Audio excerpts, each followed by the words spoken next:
ചിന്തിക്കുവാനായിട്ട് സമയമെടുക്കാം.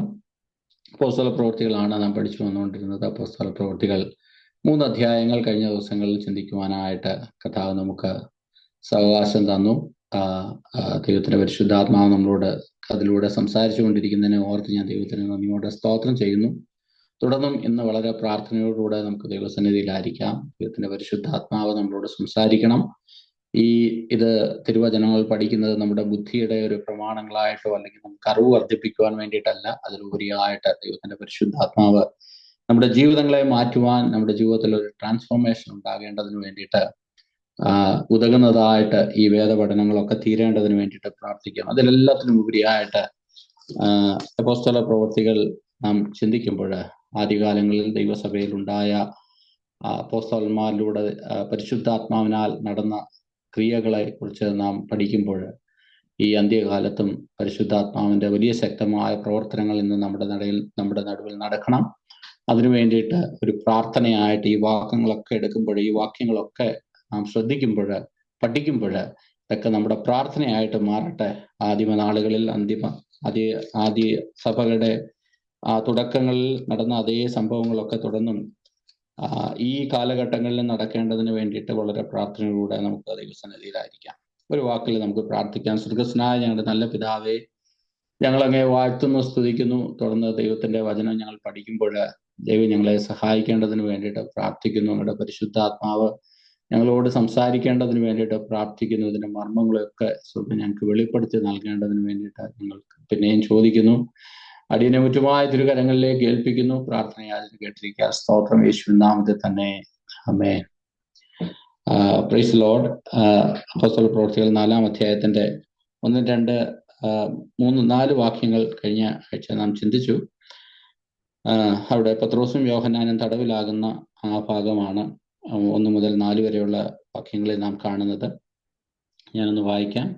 അവർ ജനത്തോട് സംസാരിച്ചു കൊണ്ടിരിക്കുമ്പോൾ തന്നെ പുരോഹിതന്മാരും ദേവാലയത്തിലെ പടനായകന്മാരും സദൂക്യരും അവരുടെ നേരെ വന്നു. അവർ ജനത്തെ ഉപദേശിക്കുകയാലും മരിച്ചവരിൽ നിന്നുള്ള പുനരുദ്ധാനത്തിൽ യേശുവിന്റെ ദൃഷ്ടാന്തത്താൽ അറിയിക്കുകയാലും നീരസപ്പെട്ടു. അവരെ പിടിച്ചു വൈകുന്നേരം ആകൊണ്ട് പിറ്റേനാൾ വരെ കാവലിലാക്കി. എന്നാൽ വചനം കേട്ടവർ പലരും വിശ്വസിച്ചു. പുരുഷന്മാരുടെ എണ്ണം തന്നെ 5000-ഓളമായി. 5000-ത്തിലധികം പേര് സുവിശേഷം വിശ്വസിക്കുവാനായി. ഇവിടെ നടന്ന ഒരത്ഭുതം ഉടൻ തന്നെ സൗഖ്യം വന്നത് കാരണമായി തീർന്നു. ദൈവ സഭയുടെ ഈ നാളുകളിലെ ഒരു പ്രാർത്ഥന ആ കാലഘട്ടങ്ങളിൽ നടന്നതുപോലെ ചില വീര്യപ്രവർത്തികൾ ദൈവവചനം ഉറപ്പിക്കപ്പെടേണ്ടതിന് വേണ്ടിയിട്ട് ഈ ഘട്ടത്തിൽ നടക്കേണ്ടതിന് വേണ്ടിയിട്ട് നാം ഈ ദിവസങ്ങളിൽ നാം പ്രാർത്ഥിക്കണം. അതിൻ്റെ കാര്യം അങ്ങനെയുള്ള കാര്യങ്ങളാണ് ജനത്തിനെ വിശ്വാസത്തിലേക്ക് കൊണ്ടുവന്നുകൊണ്ടിരിക്കുന്നത്. 5-ാമത്തെ വാക്യത്തില് അതിന് തുടർമാനമായിട്ട് ഇവരുടെ ജീവിതത്തിൽ ഉണ്ടായ സംഭവങ്ങൾ നമ്മുടെ കഴിഞ്ഞ ആഴ്ച ചിന്തിച്ചതുപോലെ എന്തെങ്കിലുമൊക്കെ ദൈവപ്രവൃത്തികൾ നടക്കുമ്പോൾ തന്നെ അതിന് വിപരീതമായി ആ ദൈവപ്രവൃത്തിക്ക് തടസ്സമിടാനായിട്ട് അല്ലെങ്കിൽ ആ ദൈവപ്രവൃത്തിയെ നശിപ്പിച്ച് കളയുന്ന രീതിയിലുള്ള വിഷയങ്ങളും ഉണ്ടായി എന്ന് നമുക്ക് കാണാം. വേദപുസ്തകത്തിൽ പഠിക്കുമ്പോൾ ആ കാലഘട്ടത്തിൽ മാത്രമല്ല, ഈ കാലഘട്ടത്തിലും അങ്ങനെയാണ്. എവിടെങ്കിലും എന്തെങ്കിലുമൊക്കെ പ്രവൃത്തി നടക്കുമ്പോൾ, ജനം കർത്താവിനെ അറിയുമ്പോൾ പലതരത്തിലുള്ള പ്രശ്നങ്ങൾ ഉണ്ടാകുവാനായിട്ടുള്ള സാധ്യതകളുണ്ട്. അത് ഒരുപക്ഷെ ഭവനങ്ങളിൽ നിന്നായിരിക്കാം, സമൂഹത്തിൽ നിന്നായിരിക്കാം, ഭരണകർത്താക്കന്മാരിൽ നിന്നായിരിക്കാം. ഏത് തരത്തിലാണെങ്കിലും ദൈവസഭയെ നശിപ്പിക്കുവാനും ദൈവസഭയുടെ വളർച്ചയെ തടയുവാനായിട്ടും ദുഷ്ടൻ എപ്പോഴും ശ്രമിച്ചുകൊണ്ടിരിക്കും. അത് തന്നെയാണ് നാം ഈ അപ്പോസ്തല പ്രവൃത്തികൾ വായിക്കുമ്പോൾ പഠിക്കുന്നത്. ആദ്യ കാലഘട്ടങ്ങളിൽ ദൈവസഭയുടെ ഒരു വളർച്ചയുടെ സ്റ്റേജിൽ അനേകര് ഈ അത്ഭുതങ്ങളും അടയാളങ്ങളും ഒക്കെ കണ്ട് ദൈവസഭയിലേക്ക് കടന്നു വന്നുകൊണ്ടിരിക്കുമ്പോൾ ഇതിനെ തടയുവാനായിട്ട് അവിടെ ചിലരൊക്കെ എണ്ണീറ്റതായിട്ട് നാം കാണുന്നു. അവരുടെ കൂട്ടത്തിൽ 5-ാമത്തെ വാക്യത്തിൽ ഇങ്ങനെ നാം വായിക്കുന്നു. പിറ്റേനാൾ അവരുടെ പ്രമാണിമാരും മൂപ്പന്മാരും ശാസ്ത്രിമാരും യെരൂശലേമിൽ വന്നുകൂടി. ഇവിടെ പറയുന്ന ഈ കൂട്ടര് അവര് ഒരു തരത്തിൽ പറഞ്ഞാൽ യഹൂദന്മാരുടെ ഒരു സുപ്രീം കോർട്ടാണിത്. യഹൂദന്മാരുടെ ഒരു കോടതി. അന്ന് നമുക്കതിന്റെ പശ്ചാത്തലം ചിന്തിച്ചാൽ നമുക്കറിയാം, റോമാ സാമ്രാജ്യത്തിന്റെ കീഴിലായിരുന്ന യഹൂദർക്ക് അവിടെ അധികാരങ്ങളൊന്നുമില്ലെങ്കിലും യഹൂദന്മാരുടെ ഒരു ഒരു ഒരു ഒരു കോടതി, യഹൂദന്മാരുടെ ഒരു ഗ്രൂപ്പ് ഉണ്ടായിരുന്നു. അവരാണ് ഈ മതപരമായ കാര്യങ്ങളിലൊക്കെ തീരുമാനങ്ങൾ എടുക്കുന്നത്. റോമാ ഗവൺമെന്റ് ആ കാര്യങ്ങളിലൊന്നും ഇടപെട്ടിരുന്നില്ല. യേശുവിന്റെ ക്രൂശീകരണത്തെ സംബന്ധിച്ചുള്ള വിഷയങ്ങളൊക്കെ നാം പഠിക്കുമ്പോൾ നമുക്ക് ആ കാര്യം വളരെ കൃത്യമായിട്ട് നമുക്ക് മനസ്സിലാക്കാം. യേശുവിന്റെ ഈ അതുകൊണ്ട് യഹൂദന്മാരുടെ നിയമങ്ങളൊക്കെ, യഹൂദന്മാരുടെ എന്ത് ചെയ്യണം, ആരെ ശിക്ഷിക്കണം, ആര് റോങ് ആണ് തുടങ്ങിയുള്ള കാര്യങ്ങളെ കുറിച്ചൊന്നും റോമാ പൗരന്മാർക്ക് അല്ലെങ്കിൽ റോമാ സാമ്രാജ്യത്തിലുള്ള ഭരണാധികാരികൾക്ക് വലിയ പിടിയൊന്നുമില്ല. അപ്പൊ ഈ ഉത്തരവാദിത്തങ്ങളൊക്കെ നിർവഹിച്ചുകൊണ്ടിരുന്ന കൂട്ടരാണ് ഈ പറയുന്ന ആൾക്കാർ. അതുകൊണ്ട് തന്നെ നമ്മുടെ ഭാഷയിൽ പറഞ്ഞാൽ അവരൊരു സുപ്രീം കോർട്ടോ അല്ലെങ്കിൽ ഹൈക്കോർട്ടോ എന്നോ ഒക്കെ നമുക്ക് പറയാനായിട്ട് കഴിയും. അവര് യോഹന്നാനെയും പത്രോസിനെയും വിളിപ്പിച്ചു. അതിന്റെ 7-ാമത്തെ വാക്യം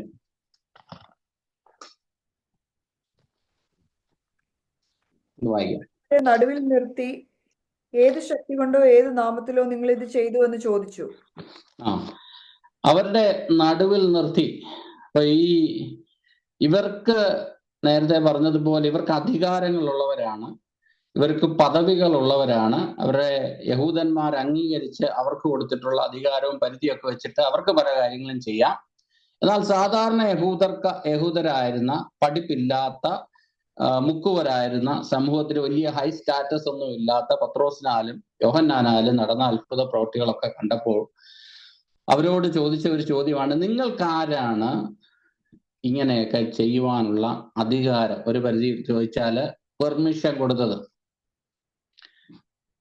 പ്രൈസ് ഗോഡ്. മത്തായിയുടെ സുവിശേഷം നാം വായിക്കുമ്പോൾ യേശുവിനോടും ഇതേ ചോദ്യം തന്നെ ചോദിച്ചു. അവൻ ദേവാലയത്തിൽ ഉപദേശിച്ചുകൊണ്ടിരിക്കുമ്പോൾ മഹാപുരോഹിതന്മാർ ജനത്തിന്റെ മൂപ്പന്മാരും അവന്റെ അരികിൽ വന്ന്,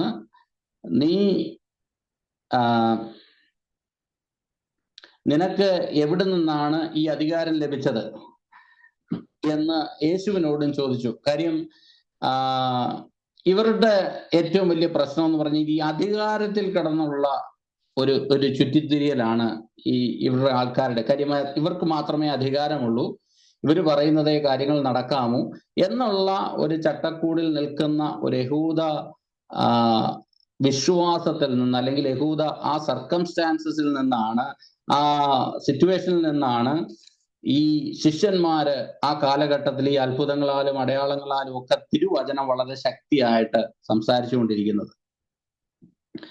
അപ്പോൾ അവരോട് അവരുടെ നടുവിൽ നിർത്തി ചോദിച്ചു, ഏത് ശക്തി കൊണ്ട്, ഏത് നാമത്തിൽ നിങ്ങൾ ഇത് ചെയ്തു എന്ന് ചോദിച്ചു. ഇത് കേട്ടപ്പോൾ പത്രോസിന് ഇത് വലിയൊരു ഓപ്പർച്യൂണിറ്റി ആയി. ഒരു കാര്യം ശ്രദ്ധിക്കണം, ഇവിടെ ഇവരോട് പറയുന്നത് അവിടെ അധികാരമുള്ളവരാണ് പത്രോസിനോട് ചോദിക്കുന്നത്. പത്രോസിന് ഇത് വലിയൊരു ഓപ്പർച്യൂണിറ്റി ആക്കി എടുത്ത് പത്രോസ് പരിശുദ്ധാത്മാവ് നിറഞ്ഞവനായി, 8-ാമത്തെ വാക്യം ഒന്ന് ശ്രദ്ധിക്കണം, പത്രോസ് പരിശുദ്ധാത്മാവ് നിറഞ്ഞവരായി അവനോട് പറഞ്ഞത്.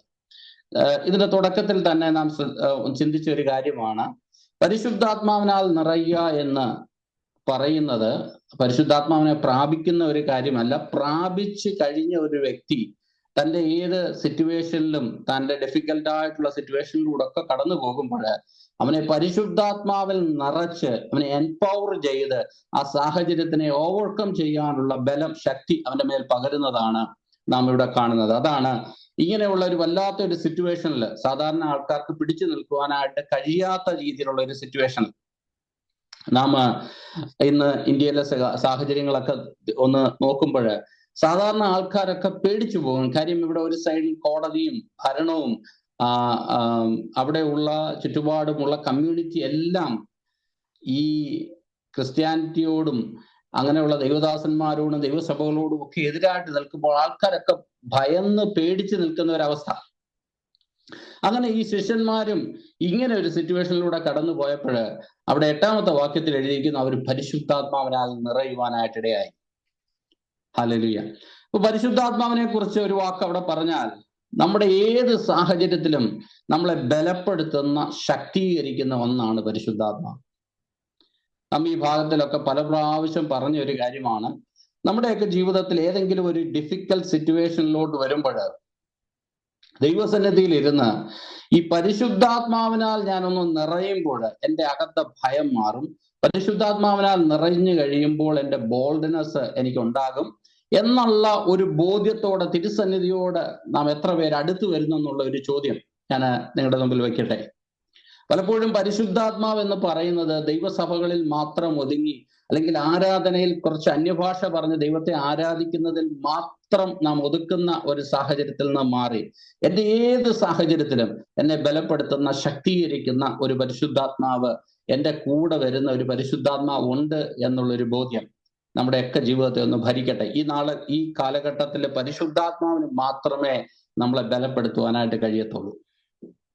ഈ വലിയ സാഹചര്യങ്ങളും സിറ്റുവേഷൻസും ഒക്കെ മാറിക്കൊണ്ടിരിക്കുമ്പോൾ നാം ഈ കാലഘട്ടത്തിൽ അല്ലെങ്കിൽ വരുന്ന കാലങ്ങളിൽ നാം ചലഞ്ച് ചെയ്യാൻ പോകുന്ന പ്രോബ്ലംസ് ഒക്കെ അത്ര വലുതായിരിക്കുമ്പോൾ ഒരു കാര്യം, ഈ പരിശുദ്ധാത്മാവുമായിട്ടുള്ള ഒരു കമ്മ്യൂണിക്കേഷൻ, പരിശുദ്ധാത്മാവുമായിട്ടുള്ള ഒരു ബന്ധം ഈ നാളുകളിൽ ഏറ്റവും ദൈവസഭയിലുള്ള ഓരോ പ്രിയപ്പെട്ടവരുടെയും ജീവിതത്തിൽ വർദ്ധിച്ചു വരണം. കാര്യം ഈ പരിശുദ്ധാത്മാവിനെ നമ്മളെ നിർത്താനായിട്ട് കഴിയത്തുള്ളൂ. നമ്മൾ കഴിഞ്ഞ കാലങ്ങളിൽ പഠിച്ച തിയോളജിയോ കഴിഞ്ഞ കാലങ്ങളിൽ നാം പഠിച്ച തത്വശാസ്ത്രങ്ങൾക്കോ ഇതിനൊന്നും നമ്മളെ നിർത്താനായിട്ട് കഴിയത്തില്ല. നമ്മളെ ബലപ്പെടുത്തുന്ന ഒരു പരിശുദ്ധാത്മാവ്. ഹല്ലേലൂയ. 8-ാമത്തെ വാക്യത്തിൽ അതാണ് കാണുന്നത്. പത്രോസ് പരിശുദ്ധാത്മാവിനാൽ നിറഞ്ഞു.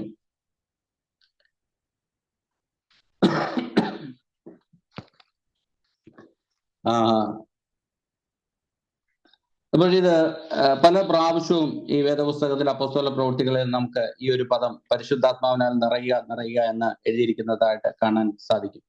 9-ാമത്തെ വാക്യം, ജനത്തിന്റെ പ്രമാണിമാരും മൂപ്പന്മാരുമായുള്ളവരെ,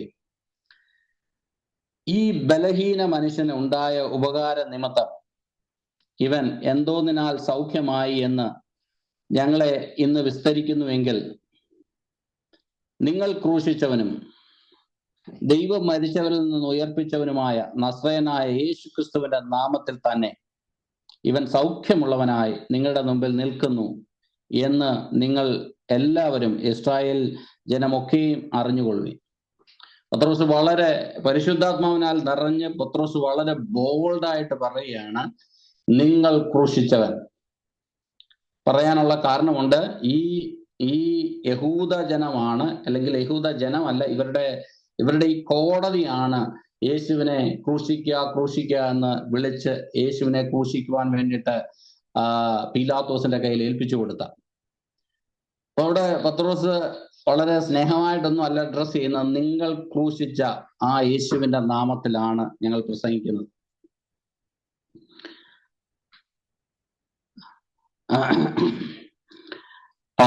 അത് കഴിഞ്ഞിട്ട് 11-ാമത്തെ വാക്യത്തില് ഒരു പദം അവിടെ കാണാം. എന്താണെന്ന് ചോദിച്ചാല്, വീട് പണിയുന്നവരായ നിങ്ങൾ തള്ളിക്കളഞ്ഞിട്ട് കോണിന്റെ മൂലക്കല്ലായി തീർന്ന കല്ല് ഇവൻ തന്നെ.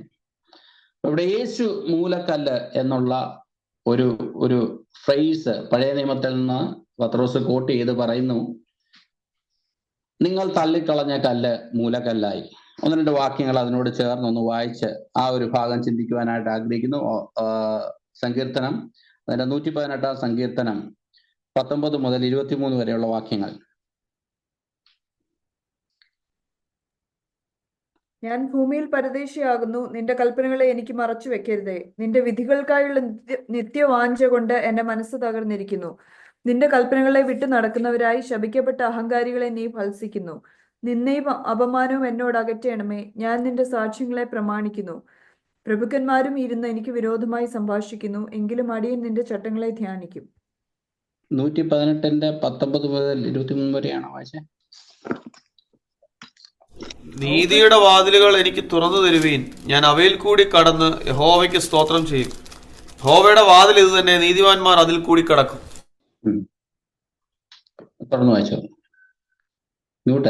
നീ എനിക്ക് ഉത്തരമരുളി എന്റെ രക്ഷയായി തീർന്നിരിക്കിയാൽ ഞാൻ നിനക്ക് സ്തോത്രം ചെയ്യും. വീട് പണിയുന്നവർ തള്ളിക്കളഞ്ഞ കല്ല് മൂലക്കല്ലായി തീർന്നിരിക്കുന്നു. ഇത് യഹോവയാൽ സംഭവിച്ചു, നമ്മുടെ ദൃഷ്ടിയിൽ ആശ്ചര്യമായിരിക്കുന്നു. പ്രൈസ് ദി ലോർഡ്, ഹല്ലേലൂയ. ഇപ്പൊ കോർണർ സ്റ്റോൺ, വീട് പണിയുന്നവർ തള്ളിക്കളഞ്ഞ കല്ല് മൂലക്കല്ലായിരിക്കുന്നു. യഹൂദനെ സംബന്ധിച്ച് ഈ യഹൂദന്റെ നേതാക്കന്മാരായ ഇവരെ അവിടെ വീട് പണിയുവാനായിട്ട്, ദൈവസഭ പണിയുവാനായിട്ട് ഇവരെ ഏൽപ്പിച്ച ഇവർ അതിന്റെ സഭയുടെ മൂലക്കല്ലാകേണ്ടുന്നവനെ ഇവർ തള്ളിക്കളഞ്ഞു. 112 സങ്കീർത്തനം ആരാ എഴുതിയെന്ന് അവിടെ കാണുന്നില്ല എങ്കിലും ആ സങ്കീർത്തനം ദാവീദ് എഴുതിയെന്ന് വിശ്വസിക്കപ്പെടുന്നു. അപ്പൊ ദാവീദ് പറയുകയാണ് തന്റെ വെളിപ്പാട്. ദാവീദിന് തന്നെ അറിയത്തില്ല ഇതെന്താണ്. ദാവീദിന്റെ പല സങ്കീർത്തനങ്ങളും എടുത്തു നോക്കിയാൽ താൻ യേശുവിനെ കുറിച്ചും യേശുവിന്റെ ക്രൂശീകരണത്തെ കുറിച്ചും ഒക്കെ തന്റെ സങ്കീർത്തനങ്ങൾ കാണുവാനായിട്ട് കഴിയും. താൻ തന്നെ അറിയാതെ താൻ എഴുതിയ സങ്കീർത്തനങ്ങളിൽ യേശുവിനെ കുറിച്ചുള്ള വെളിപ്പാടുകളൊക്കെ നമുക്ക് വായിക്കാൻ കഴിയും, പഠിക്കാനായിട്ട് കഴിയും. അങ്ങനെ താൻ ഇവിടെ എഴുതിയിരിക്കുകയാണ്, വീട് പണിയുന്നവർ തള്ളിക്കളഞ്ഞ കല്ല് മൂലക്കല്ലായിരിക്കും. ഒരു ചിന്ത എനിക്ക് അതിനകത്തോട് ചേർത്ത് പറയുവാനായിട്ട്, ഈ മൂലക്കല്ല് എന്ന് പറയുന്നത് കോർണർ സ്റ്റോൺ, നിങ്ങൾക്ക് എല്ലാവർക്കും അറിയായിരിക്കും. അറിഞ്ഞുകൂടാത്തവരുടെ ഒരു ചെറിയൊരു അറിവിന് വേണ്ടിയിട്ട് പറഞ്ഞാൽ, ഇത് ഇന്ന് പണിയുന്നത് പോലെയുള്ള ഒരു വീടുകളൊന്നും ആയിരുന്നില്ല ആ കാലഘട്ടങ്ങളിൽ പണിഞ്ഞിരുന്നത്. ഈ വീട്ടില് പണിയുന്നതിൽ ഏറ്റവും പ്രധാനപ്പെട്ട ഒരു കാര്യമാണ് ഫൗണ്ടേഷൻ. അത് ഇന്നും അങ്ങനെയാണ്, നേരത്തെ അങ്ങനെ തന്നെയാണ്. അപ്പൊ ഈ ഫൗണ്ടേഷൻ ഇടണമെങ്കിൽ അന്ന് കല്ലുകൾ കൊണ്ട് വീട് പണിയുമ്പോൾ ആദ്യത്തെ ഈ കല്ല്, മൂലക്കല്ല്, ഈ മൂലക്കല്ല് തെറ്റായുള്ളൊരു കുഴപ്പം, കറക്റ്റായിട്ടുള്ള മൂലക്കല്ല് കിട്ടിയില്ലെങ്കിലുള്ള ഒരു കുഴപ്പം, ഈ തുടർന്ന് കല്ലുകൾ ചേർത്ത് വെക്കുമ്പോൾ ഈ കല്ലുകള് ഇതിന്റെ ഡയറക്ഷൻ മാറിപ്പോകാനായിട്ടുള്ള സാധ്യത ഉണ്ട്. അപ്പൊ കറക്റ്റായിട്ട് വെട്ടിയെടുത്ത ഒരു കല്ല്, അതാണ് ഒരു വീടിന്റെ പണിയുടെ ഏറ്റവും ഇമ്പോർട്ടൻ്റ് ആയിട്ടുള്ള ഒരു കാര്യം. അങ്ങനെയാണെങ്കിൽ അതിനകത്തുനിന്ന് ഒരു ദൂത് എനിക്ക് മനസ്സിലായത്, നമ്മൾ ഈ വീട് പണിയുന്ന സമയത്ത് ഒരു കല്ല് ഒരു പക്ഷെ നമ്മൾ അത് സെലക്ട് ചെയ്തില്ലേ, മറ്റൊരു മൂലക്കല്ല് ഒരു പക്ഷെ നമുക്ക് കാണാം. പക്ഷെ അത് വളരെ സെർച്ച് ചെയ്തിട്ടാണ് കിട്ടുന്നത്. പെട്ടെന്ന് എല്ലാ കല്ലുകളെയും മൂലക്കല്ലുകളാക്കാൻ പറ്റത്തില്ല. ഒരുപാട് ചിലപ്പം പാറകൾ വെട്ടി അല്ലെങ്കിൽ അവിടെ നിന്ന് പോയി ഒരു വലിയ തെരച്ചിലൊക്കെ നടത്തിയതിന് ശേഷമായിരിക്കും ഈ മൂലക്കല്ല് കിട്ടുന്നത്. അങ്ങനെ വീട് പണിയുന്ന സമയത്ത് ഒരു മൂലക്കല്ല് അല്ലെങ്കിൽ മറ്റൊരു കല്ല് നമുക്ക് കിട്ടും. പക്ഷെ ദൈവസഭയുടെ പണിക്ക് ഈ ലോകത്തിലുള്ള ഒറ്റ മൂലക്കല്ലിലെ പണിയാനായിട്ട് കഴിയത്തുള്ളൂ. അത് കർത്താവായ യേശു ക്രിസ്തുവാണ്. Price the Lord. അപ്പൊ അതാണ് ഇവിടെ യെശയ്യാ പ്രവാചകന്റെ പുസ്തകം അതിന്റെ 28-ാം അധ്യായത്തിന്റെ 16-ാം വാക്യം.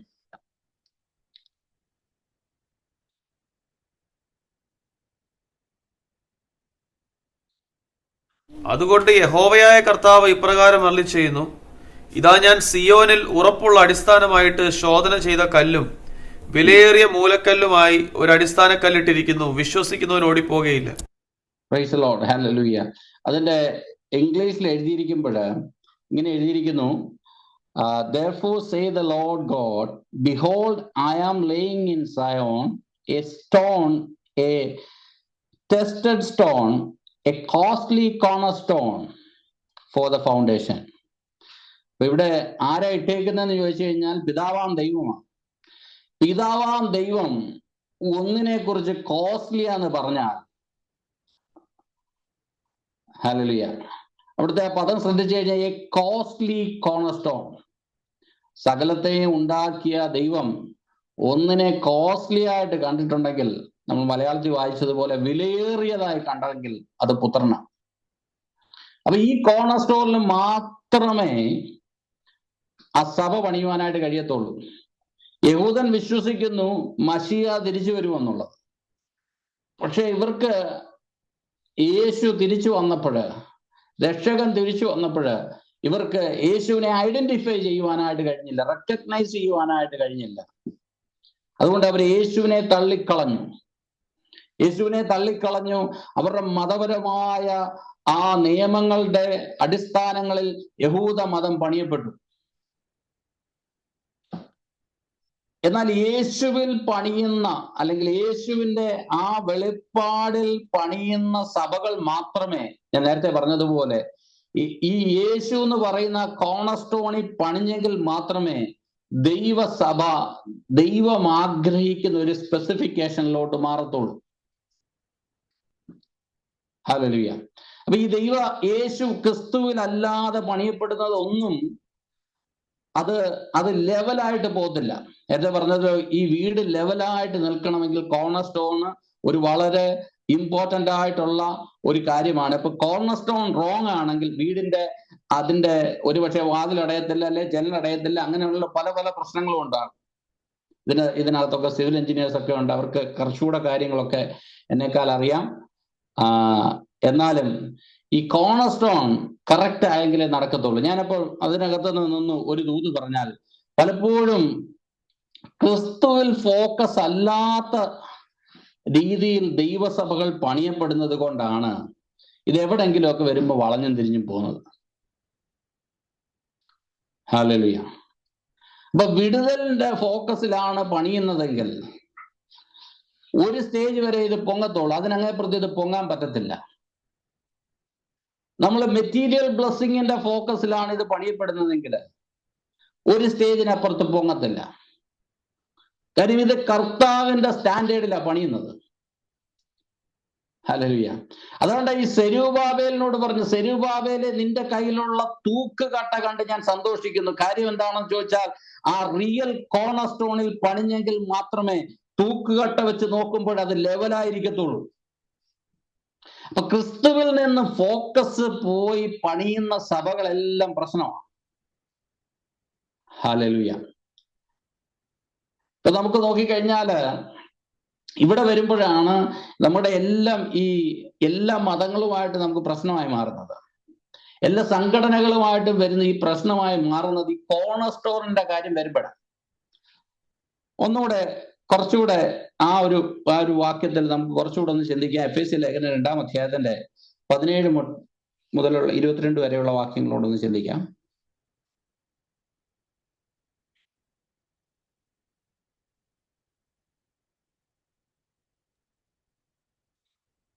അവൻ വന്ന് ദൂരത്തായിരുന്ന നിങ്ങൾക്ക് സമാധാനവും സമീപത്തുള്ളവർക്ക് സമാധാനവും സുവിശേഷിച്ചു. അവൻ മുഖാന്തരം നമുക്ക് ഇരുപക്ഷക്കാർക്കും ഏകാത്മാവിനാൽ പിതാവിങ്കലേക്ക് പ്രവേശനമുണ്ട്. ആകയാൽ നിങ്ങൾ ഇനി അന്യന്മാരും പരദേശികളുമല്ല, വിശുദ്ധന്മാരുടെ സഹപൗരന്മാരും ദൈവത്തിന്റെ ഭവനക്കാരും അത്രേ. ക്രിസ്തുയേശു തന്നെ മൂലക്കല്ലായിരിക്കെ നിങ്ങളെ അപ്പോസ്തലന്മാരും പ്രവാചകന്മാരും എന്ന അടിസ്ഥാനത്തിന്മേൽ പണിതിരിക്കുന്നു. അവനിൽ കെട്ടിടം യുക്തമായി ചേർന്ന് കർത്താവിൽ വിശുദ്ധ മന്ദിരമായി വളരുന്നു. അപ്പൊ കർത്താവിൽ വിശുദ്ധ മന്ദിരമായി വളരണമെങ്കിൽ ക്രിസ്തു എന്ന മൂലക്കല്ല്, ക്രിസ്തുവിൽ അധിഷ്ഠിതമായ ടീച്ചിങ്, ക്രിസ്തുവിന്റെ ഫോക്കസില് അടുത്ത അപ്പോസ്തലന്മാരും പ്രവാചകന്മാരും ഒക്കെ അതിന്റെ ഫൗണ്ടേഷനായിട്ട് മാറുമ്പോൾ ക്രിസ്തു ആയിരിക്കണം മൂലക്കല്ല്. അതിനകത്ത് യുക്തമായി വളരുമ്പോഴാണ് ദൈവം ആഗ്രഹിക്കുന്ന ഒരു ദൈവസഭയായി മാറുന്നത്. Price the Lord. അപ്പൊ നമ്മൾ വിചാരിക്കും എല്ലാ സഭകളും ക്രിസ്തുവിലല്ലയോ വളരുന്നതെന്ന്. നമ്മളൊന്ന് ചിന്തിച്ചു നോക്കിയാൽ മതി. എല്ലാ സഭകളും ക്രിസ്തുവിലല്ലയോ വളരുന്ന. ഒരു സഭകളെ കുറ്റം പറയാൻ വേണ്ടിയിട്ടല്ല, നമ്മുടെ ജീവിതത്തിൽ തന്നെ ഉണ്ടാകാം. ആ ക്രിസ്തുവിനുള്ള സ്നേഹത്തിൽ നമുക്ക് മാറിപ്പോകാം. ക്രിസ്തുവിനുള്ള ആ ഒരു ബന്ധത്തിൽ നിന്ന്, സ്നേഹത്തിൽ നിന്ന്, എഫെസോസിലെ സഭയെ കുറിച്ച് പറയുന്നത് പോലെ അവരുടെ കുറവ് അവരെ കുറിച്ച് പറയുന്നു, നീ ആദ്യ സ്നേഹത്തിൽ നിന്ന് വീണുപോയി. ഹല്ലേലൂയ. ഇതെല്ലാം നമ്മുടെ ഒരു ചടങ്ങായിട്ട് മാറാം. ഇതെല്ലാം ഒരു ഓളമായിട്ട് നമുക്ക് മുന്നോട്ട് പോകാം. ദൈവത്തോടുള്ള ക്രിസ്തുവിനോടുള്ള ആ ഒരു സ്നേഹത്തിൽ നിന്ന് മാറി ഇതെല്ലാം വേറെ രീതിയിലൊക്കെ നമുക്ക് കാര്യങ്ങൾ മുന്നോട്ട് കൊണ്ടുപോകാനായിട്ട് പറ്റും. ഹല്ലേലൂയ. അപ്പൊ ദൈവസഭയിൽ ആ ക്രിസ്തു ഫോക്കസ് ആയിട്ട് വളർന്നെങ്കിലേ കാര്യങ്ങൾ ശരിയാകത്തുള്ളൂ.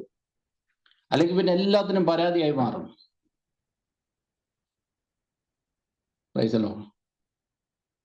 ഞാനിവിടെ കേട്ടിട്ടുണ്ട്, പലരും പറയുന്നത് കേട്ടിട്ടുണ്ട്, നമുക്കൊരു കമ്മ്യൂണിറ്റി ഇല്ലല്ലോ അതുകൊണ്ട് ചർച്ച വരാൻ. ചർച്ച് കമ്മ്യൂണിറ്റി അല്ല. ഈ നോർത്ത് അമേരിക്കയിൽ വളരെ കോമൺ ആയിട്ട് പറയുന്ന ഒരു കാര്യമാണ്, നിങ്ങൾ ചർച്ചിലൊന്നും പോയില്ല, നിങ്ങൾ ഒറ്റപ്പെട്ടു പോകും, അതുകൊണ്ട് ഒരു കമ്മ്യൂണിറ്റിക്ക് വേണ്ടിയിട്ട് ചർച്ച വരാൻ. Price the Lord. ചർച്ച് ക്രിസ്തുവിനോട് ചേർന്ന് വളരേണ്ട ഒരു കാര്യമാണ്. ക്രിസ്തുവിനോട് അല്ലെങ്കിൽ അതിനകത്ത് യുക്തമായിട്ട് വളരപ്പെടേണ്ട ഒരു കാര്യമാണ്. അപ്പൊ നമ്മുടെ എല്ലാ കാര്യങ്ങളും മാറും, നമ്മുടെ രീതികൾ മാറും. ലെവലാകേണ്ടതൊക്കെ ലെവലായെങ്കിലേ പറ്റത്തുള്ളൂ. ഏതെങ്കിലുമൊക്കെ കല്ലിനെ കൊണ്ടുവന്ന് ഒരുമിച്ച് പണിയുവാനായിട്ട് കഴിയത്തില്ല. കാര്യം ഈ കോർണർ സ്റ്റോറിന്റെ സ്റ്റാൻഡേർഡിനനുസരിച്ച് ആ ലെവലിൽ പണിഞ്ഞെങ്കിലേ പറ്റത്തുള്ളൂ. കർത്താവിന്റെ വിശുദ്ധിയും കർത്താവിന്റെ ആ സ്റ്റാൻഡേർഡിലും നാം പണിയപ്പെടണം.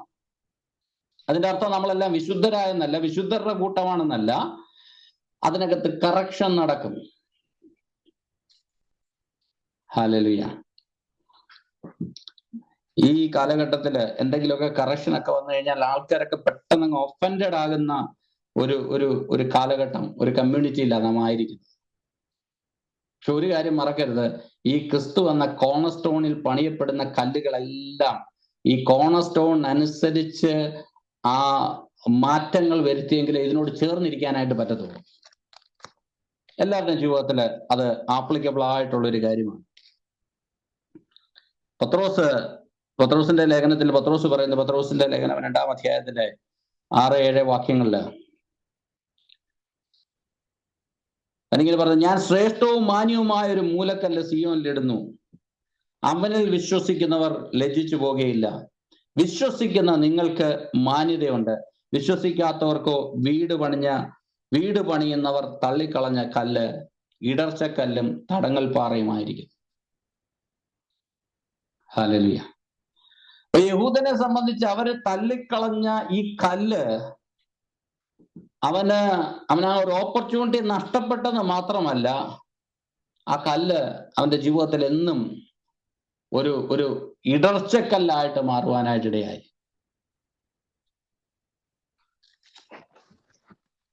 Price god. ഹല്ലേലൂയ. അതാണ് പത്രോസ് ഇവിടെ കോട്ട് ചെയ്ത് പറഞ്ഞിരിക്കുന്നത്. പത്രോസിനെ കുറിച്ച്, പത്രോസെ നീ പാറയാകുന്നെന്നൊക്കെ പറഞ്ഞപ്പോൾ ഈ പത്രോസ് തന്നെ പത്രോസിന്റെ ലേഖനങ്ങളിൽ വളരെ ക്ലിയർ ആയിട്ട് പറഞ്ഞിട്ടുണ്ട്, ക്രിസ്തുവാകുന്ന മൂലക്കല്ലിനോട് ചേർത്ത് പണിഞ്ഞ ഒരു പാറയാണ് ഞാൻ. ഹല്ലേലൂയ. Price the Lord. നമുക്ക് തുടർന്ന് ചിന്തിക്കാം. അതിന്റെ 13-ാമത്തെ വാക്യം, 12-ാമത്തെ വാക്യം, അതാണ് ഏറ്റവും പ്രധാനപ്പെട്ട ഒരു കാര്യം. ഏറ്റവും പ്രധാനപ്പെട്ട ഒരു കാര്യം അവിടെ പറയുന്നു. പത്രോസ് വളരെ ക്ലിയർ ആയിട്ട് അങ്ങ് പറയാണ്, മറ്റൊരുത്തനും രക്ഷയില്ല, നാം രക്ഷിക്കപ്പെടുവാൻ ആകാശത്തിന്റെ കീഴിൽ മനുഷ്യരുടെ ഇടയിൽ നൽകപ്പെട്ട വേറൊരു നാമവും ഇല്ല. ഹല്ലേലൂയ. ഇവിടെ ഈ ഒരു വിഷയം വരുമ്പോഴാണ് നമുക്ക് ഒരുപാട് മതങ്ങളോടുള്ള പ്രശ്നങ്ങളൊക്കെ വരുന്നത്. ഇന്ന് എല്ലാവരും കൂടെ ചേർന്ന് പോകുന്ന വിഷയങ്ങളൊക്കെ വരുമ്പോൾ എല്ലാവരും കേൾക്കുമ്പോൾ ഇതൊക്കെ വളരെ നല്ല കാര്യമായിട്ട് തോന്നും. എല്ലാം ഒന്നല്ലേ, എല്ലാ മതങ്ങളും പഠിപ്പിക്കുന്ന ഒന്നല്ലേ, എല്ലാവരും ഒരേ ദൈവത്തെ അല്ലേ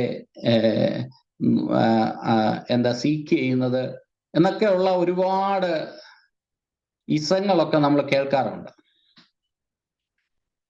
പ്രൈസ് ദി ലോർഡ്. പക്ഷെ ഇവിടെ വളരെ ക്ലിയർ ആയിട്ട് പത്രോസ് പറയുകയാണ്, പത്രോസിന് ആ ആത്മാവിൽ നിറഞ്ഞതിന്റെ ഒരു വെളിപ്പാടിലായിരിക്കും പത്രോസ് പറയുന്നത്, ഈ ക്രിസ്തുവിൽ അല്ലാതെ, ഇവനിലൂടെ അല്ലാതെ ആകാശത്തിന്റെ കീഴിൽ ഭൂമിക്ക് മേളിൽ മറ്റൊരു നാമവും ഇല്ല. അതാണ് ബോൾഡ്നെസ്. ഹല്ലേലൂയ. Praise God. അത് വളരെ ക്ലിയർ ആയിട്ട് പത്രോസ് പറയുകയാണ്. അന്നെങ്കിൽ മാത്രമേ ആ ഒരു അകത്ത് അത്രയ്ക്ക് അങ്ങോട്ട് ഉറപ്പുണ്ടെങ്കിൽ മാത്രം ഇത് ആരോടാ പറയുന്നത് എന്നുള്ള കാര്യം കൂടെ ശ്രദ്ധിക്കണം. ഇവിടുത്തെ യഹൂദന്മാരുടെ കോട്ടിനോടാണ് പറയുന്നത്. ഈ കാര്യത്തിനകത്ത് യാതൊരു സംശയവുമില്ല. ബുദ്ധനെ രക്ഷിക്കാൻ കഴിയത്തില്ല, കൃഷ്ണനെ രക്ഷിക്കാൻ കഴിയത്തില്ല, ആർക്കും രക്ഷിക്കാൻ കഴിയത്തില്ല. യഹൂദ മതത്തിലും ഇസ്ലാമിലും ഒക്കെ ചില ക്യാരക്ടേഴ്സിനെയൊക്കെ അവർക്ക് രണ്ടുപേർക്കും പരിചയം ഉണ്ടായിരിക്കും. ചില ക്യാരക്ടേഴ്സിനെയൊക്കെ അവര് എല്ലാവരുടെയും ആ ചരിത്രത്തിനകത്തൊക്കെ ഉണ്ടെങ്കിലും നമുക്ക് അവരോടൊന്നും ചേരാൻ പറ്റാത്ത ഒരു കാര്യം ഇതുകൊണ്ടാണ്. യേശുക്രിസ്തുവാണ് നമ്മുടെ മൂലക്കല്ല്. ഹല്ലേലൂയ. അതുകൊണ്ട് ഒരു കാര്യം വളരെ ക്ലിയർ ആണ്, യേശുവിലല്ലാതെ നമുക്ക്, ഹല്ലേലൂയ, അതാണ് നമ്മുടെ ഈ സുവിശേഷത്തിന്റെ ഏറ്റവും വലിയൊരു പ്രശ്നം. നമ്മളോട് എല്ലാവരും പിണങ്ങുന്നതിന്റെ ഒരു കാര്യം ഇത് പറയുമ്പോഴാണ് നമ്മൾ പിണങ്ങുന്നത്. ഞാൻ കഴിഞ്ഞ ഒരു ദിവസം ഞാനും സാജൻ പാസ്റ്ററും കൂടെ ഒരു ഡോക്ടറിനെ കാണാൻ പോയപ്പോൾ അദ്ദേഹം പറഞ്ഞ ഒരു ഒരു കാര്യമാണ്. അദ്ദേഹം പറഞ്ഞ അദ്ദേഹത്തിന്റെ ഒരു ഫ്രണ്ട് ഉണ്ടെന്ന്. അദ്ദേഹം പറഞ്ഞ് അദ്ദേഹം ഒരു ഹിന്ദുവാണ്. ഇങ്ങനെ അദ്ദേഹത്തിനോട് ഇങ്ങനെ സുവിശേഷമൊക്കെ ഞങ്ങൾ പറയുവാനായിട്ട് അതിനിങ്ങനെ ഒരു ഓപ്പർച്യൂണിറ്റി ഇങ്ങനെയൊക്കെ നോക്കിയിരിക്കുമ്പോഴാണ് അദ്ദേഹം പറഞ്ഞത് തൻ്റെ ഒരു ഫ്രണ്ട് ഉണ്ട്, ക്രിസ്ത്യനാണ്, വളരെ നല്ല മനുഷ്യനാണ്. അദ്ദേഹം എന്താ ചെയ്യുന്നത് വെച്ചാൽ അദ്ദേഹത്തിന്റെ പ്രാർത്ഥനാ മുറിയിൽ എല്ലാ ദൈവങ്ങളും ഉണ്ട്, അതിനകത്ത് യേശുവും ഉണ്ട്. പുള്ളി എല്ലാവരെയും സ്നേഹിക്കുന്നു. പുള്ളി പറഞ്ഞതിൻ്റെ ആശയം അത്രയ്ക്ക് ഹൃദയവിശാലത ഉള്ള ഒരു മനുഷ്യനാണെന്ന്. പക്ഷെ നമ്മുടെ ആസ് എ ക്രിസ്ത്യൻ, നിങ്ങൾ ഈ ബൈബിൾ വിശ്വസിക്കുന്ന വ്യക്തിയാണെങ്കിൽ നമുക്ക് ആ ഒരു വിശാലതയിലേക്ക് പോകാനായിട്ട് കഴിയത്തില്ല. അതുകൊണ്ടാണ് പലപ്പോഴും നമ്മളോട് എല്ലാവർക്കും ഒരു പിണക്കമുള്ളത്. ഈ ക്രിസ്തുവിലല്ലാതെ വേറൊരു രക്ഷയില്ല എന്ന് പ്രസംഗിക്കുന്നത് കൊണ്ടാണ് എല്ലാവരും നമ്മളെ ശത്രുക്കളായിട്ട് കാണുന്നത്. അതുകൊണ്ട് തന്നെയാണ് പല പീഡനത്തിലൂടെയൊക്കെ ദൈവസഭയ്ക്ക് ഈ നാളുകളിൽ കടന്നു പോകേണ്ടതായിട്ട് വരുന്നത്. അതൊരിക്കലും മാറത്തില്ല. കർത്താവിന്റെ വരവ് വരെ അങ്ങനെ തന്നെ തുടരും. ഹല്ലേലൂയ. Praise God. അതിന്റെ 13ാമത്തെ വാക്യം അതാണ് ഈ എക്സ്ക്ലൂസിവിറ്റി ഓഫ് ഗോസ്പൽ. യോഹന്നാന്റെ സുവിശേഷം 14-ാം അധ്യായത്തിന്റെ 6-ാം വാക്യത്തിലും നാം കാണുന്നു, I am the way, I am the truth and life. I am my way എന്നല്ലല്ലോ, ഐ ആം ദ വേ എന്നല്ലേ. കർത്താവിലൂടെ അല്ലാതെ വേറൊരു രക്ഷയില്ലെന്നാണ് നാം അവിടെ കാണുന്നത്. അതിന്റെ 13ാമത്തെ വാക്യം, അവർ പത്രോസിന്റെയും യോഹന്നാന്റെയും ധൈര്യം കാണുകയാലും ഇവർ പഠിപ്പില്ലാത്തവരും സാമാന്യരുമായ മനുഷ്യർ എന്ന് ഗ്രഹിക്കിയാലും ആശ്ചര്യപ്പെട്ടു. അവർ യേശുവിനോട് കൂടെ ആയിരുന്നവർ എന്നും അറിഞ്ഞു. അവിടെ ആ ഒരു പദം ശ്രദ്ധിച്ചാല്, യേശുവിനോട് കൂടെ ആയിരുന്നവർ അവരുടെ ധൈര്യം കണ്ടു. യേശുവിനോട് കൂടെ നടന്നാൽ ധൈര്യം ഉണ്ടാവും. ഹല്ലേലൂയ. കാര്യം ഇവരുടെ സംസാരവും ഇവരുടെ ആ ഒരു ബോൾഡ്നെസ്സും ഒക്കെ കണ്ടപ്പോഴ് എനിക്ക് തോന്നുന്നു ഇവർക്ക് ഉടനെ മനസ്സിലായി, ഇവന് പണ്ട് നമ്മുടെ ഇടയിൽ ഒരു വ്യക്തി ഉണ്ടായിരുന്നല്ലോ, അവനെ നമ്മൾ ക്രൂശിച്ചില്ലേ, അവൻ സംസാരിക്കുന്ന ഒരു ബോൾഡ്നെസ്, അവൻ സംസാരിക്കുന്ന ഒരു അധികാരം. ഹല്ലേലൂയ. Price the Lord. നാം ദൈവസന്നിധിയിൽ ദൈവ സാന്നിധ്യം നാം അനുഭവിക്കുവാണെങ്കിൽ നമുക്കും ആ ഒരു ബോൾഡ്നെസ് ഉണ്ടാകും. അപ്പൊ അവരുടെ ഐഡന്റിറ്റി ആയിട്ട് പറയുകയാണ്, ഇവരുടെ ബോൾഡ്നെസ് ഒക്കെ കാണുമ്പോൾ അവർ പറയാണ്, ഇവനാം യേശുവിന്റെ ശിഷ്യനാണ്. ഹല്ലേലൂയ. ഈ പത്രോസിനെ മാറ്റിയ ഒരു മാറ്റൽ, പത്രോസ് അവിടെ ഒരു ബാല്യക്കാരത്തി പെങ്കൊച്ചിന്റെ അടുത്ത് ചെന്ന് നീയും യേശുവിന്റെ കൂടെ ഉള്ളവനല്ലയോ എന്ന് ചോദിച്ചപ്പോൾ തള്ളി പറഞ്ഞ പത്രോസ് ആത്മാവിനാൽ നിറഞ്ഞു കഴിഞ്ഞപ്പോൾ ഈ അവിടുത്തെ യേശുവിനെ ക്രൂശിച്ചവരുടെ മുമ്പിൽ പോയി നിങ്ങൾ ക്രൂശിച്ച യേശുവിനെ കുറിച്ച് പറയുവാൻ, ആ യേശുവിലല്ലാതെ മറ്റൊരു രക്ഷയില്ലെന്ന് പറയുവാൻ തൻ്റെ ജീവിതത്തെ മാറ്റിയ ആ ഒരു ബോൾഡ്നെസ്. ഹല്ലേലൂയ. വലിയൊരു സന്തോഷം നൽകുന്ന ഒരു കാര്യമല്ലേ. കർത്താവിൽ ആയതാണ് നമ്മുടെ ഒരു ബോൾഡ്നെസ്.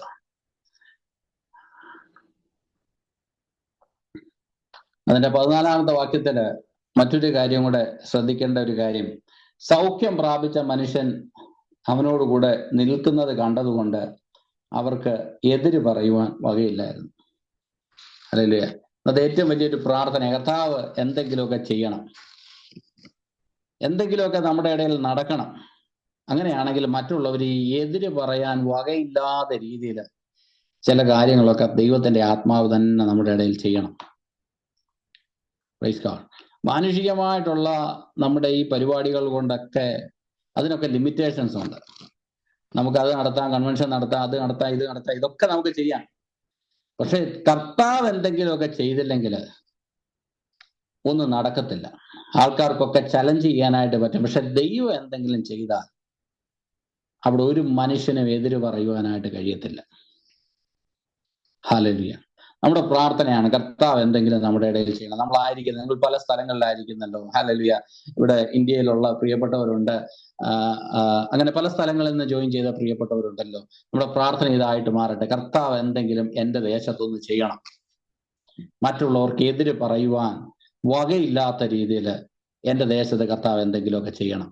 എൻ്റെ കൂട്ടുകാരുടെ ഇടയിൽ എന്തെങ്കിലുമൊക്കെ ചെയ്യണം, എൻ്റെ ജീവിതത്തിൽ എന്തെങ്കിലുമൊക്കെ ചെയ്യണം. ഇത് കണ്ട് ജനം കർത്താവിനെ മഹത്വപ്പെടുത്തുവാനായിട്ട് ഇടയാകണം. ഹല്ലേലൂയ. ആ പദങ്ങളൊക്കെ ലൂക്കോസ് എഴുതിയിരിക്കുന്നത് കേട്ട് കഴിഞ്ഞാൽ വളരെ സന്തോഷം തോന്നും. അവർക്ക് സൗഖ്യം പ്രാപിച്ച മനുഷ്യൻ ഇവിടെ കിടന്ന് തുള്ളിയും ചാടിയും ഒക്കെ നിൽക്കുന്നത് കണ്ടുകൊണ്ട് മറ്റവർ ആർക്കും ഇവരെ ഒന്നും പറയാൻ പറ്റത്തില്ല. എനിക്ക് തോന്നുന്നു ഈ സൗഖ്യം പ്രാപിച്ചിട്ട് ഈ മനുഷ്യൻ അവിടെ ഇല്ലായിരുന്നെങ്കിൽ പോലും ആൾക്കാർ പറഞ്ഞേനെ. ഇവൻ അവിടെ നിൽക്കുന്നത് കൊണ്ട് ആർക്കും ഒന്നും പറയാനായിട്ട് കഴിയുന്നില്ല. എന്നിട്ട് 15-ാമത്തെ വാക്യം, 15-16 വാക്യം. അവരോട് ന്യായാധിപ സംഘത്തിൽ നിന്ന് പുറത്തു പോകുവാൻ കൽപ്പിച്ചിട്ട് അവർ തമ്മിൽ ആലോചിച്ചു, ഈ മനുഷ്യരെ എന്തു ചെയ്യേണ്ടു? പ്രത്യക്ഷമായ അടയാളം അവർ ചെയ്തിരിക്കുന്നു എന്ന് യെരൂശലേമിൽ പാർക്കുന്ന എല്ലാവർക്കും പ്രസിദ്ധമല്ലോ, നിഷേധിക്കുവാൻ നമുക്ക് കഴിവില്ല.